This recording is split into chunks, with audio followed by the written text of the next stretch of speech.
नमस्कार दोस्तों, मेरा नाम है विशाल और स्वागत है आपका वीआर स्टडी सर्किल में। तो जैसे कि आपको पता है मैंने सामान्य ज्ञान की जो एक टॉप जीके सीरीज चला रखी है उसी की श्रृंखला में ये अगली क्लास में लेके आया हूँ, जिसमें अर्थव्यवस्था के मैंने अति महत्वपूर्ण 20 प्रश्न लिए हैं जो किसी भी परीक्षा के दृष्टिकोण से बहुत बहुत बहुत ज़्यादा ज़रूरी है। चलिए स्टार्ट करते हैं। पहला क्वेश्चन बेसिक्स क्वेश्चन है, बेसिक अंडरस्टैंडिंग बनेगी आपकी और एक इसी तरह से मेरी क्लास लेते रहिए, बहुत ज़्यादा नॉलेज आपकी इसमें गेन हो जाएगी। ठीक है, भारत की अर्थव्यवस्था कैसी है? भारत की अर्थव्यवस्था है मिश्रित अर्थव्यवस्था। मिश्रित अर्थव्यवस्था क्या है? जिसमें दोनों क्षेत्र विद्यमान रहते हैं। अर्थव्यवस्था के संबंध में भारत कैसा राष्ट्र है? भारत विकासशील देशों की श्रेणी में आता है।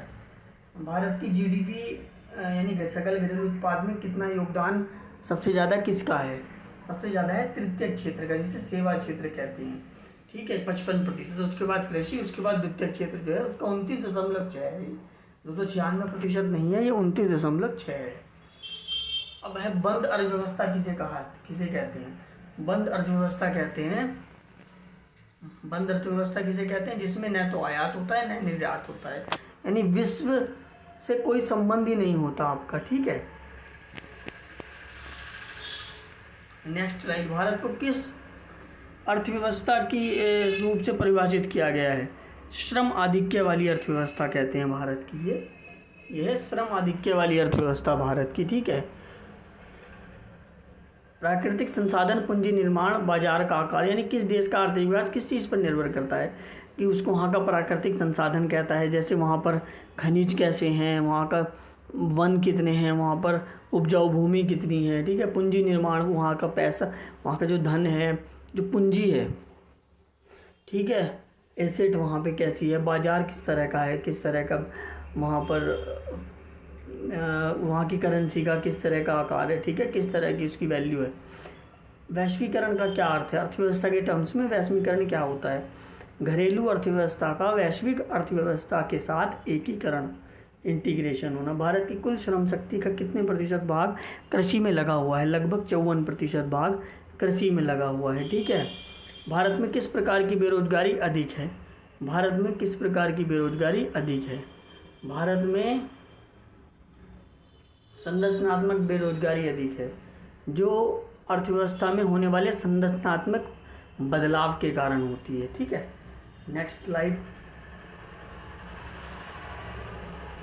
भारत में बेरोजगारी के आंकड़े कौन प्रकाशित करता है? NSSO। ठीक है, NSSO कहते हैं, NSSO राष्ट्रीय प्रतिदर्श सर्वेक्षण कार्यालय हो गया है इसका नाम, पहले संगठन था। अदृश्य एवं प्रच्छन्न बेरोजगारी, यानी कृषि में मूलतः कौन सी बेरोजगारी पाई जाती है? अदृश्य एवं प्रच्छन्न बेरोजगारी पाई जाती है कृषि में। इसमें आवश्यकता से अधिक मजदूर काम करते हैं, जबकि उनकी इतनी आवश्यकता नहीं होती। यदि उनको निकाल भी दिया जाए तो उत्पादन पे कोई फर्क नहीं पड़ेगा। मौसमी एवं अदृश्य दोनों प्रकार की बेरोजगारी ग्रामीण क्षेत्र में पाई जाती है। ठीक है, वर्तमान में देश में कौन सी बेरोजगारी गंभीर रूप से बनी हुई है? शिक्षित, यानी पढ़े लिखे लोग बेरोजगार घूम रहे हैं। शहरी क्षेत्रों में किस प्रकार की शिक्षित बेरोजगारी शहरी क्षेत्रों में पाई जाती है? मौसमी बेरोजगारी क्या है कि साल के कुछ महीनों में उनको रोज़गार मिलता है, बाकी के महीनों में उनको रोज़गार नहीं मिलता।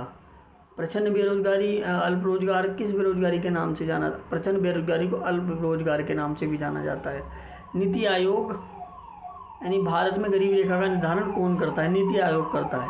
ठीक है, शहरों में यदि 4500 रुपये प्रति माह से कम है वो गरीब होगा, और 3900 में प्रति माह से कम है तो वहाँ वो गाँव में गरीब होगा, ग्रामीण क्षेत्रों में। अल्प विकसित देशों में गरीबी का क्या कारण है? आय बराबर नहीं है, आय में असमानता है। भारत में गरीबी का निर्धारण किस आधार पर किया जाता है? परिवार की आय और व्यय कितनी है उसके आधार पर गरीबी का निर्धारण भारत में किया जाता है। तो ये इंपॉर्टेंट क्वेश्चन 20 क्वेश्चन थे, बार बार 1-2 बार वीडियो आप देख लेना, क्लियर हो जाएगा। इससे बेसिक अंडरस्टैंडिंग बनेगी। जो अर्थव्यवस्था के सवाल जो प्रश्न आते हैं वो नॉर्मली बच्चों से नहीं होते हैं, तो वो आपके लिए बहुत ही ज़्यादा फ़ायदेमंद हो जाएगा। ठीक है, तो प्लीज़ अगर वीडियो अच्छी लगे तो चैनल को सब्सक्राइब ज़रूर कर लेना। आगे भी इतनी ही उपयोगी आपकी परीक्षाओं के लिए क्लासें आती रहेंगी। वीडियो देखने के धन्यवाद और इसको शेयर ज़रूर करना। Thank you so much. Have a good day.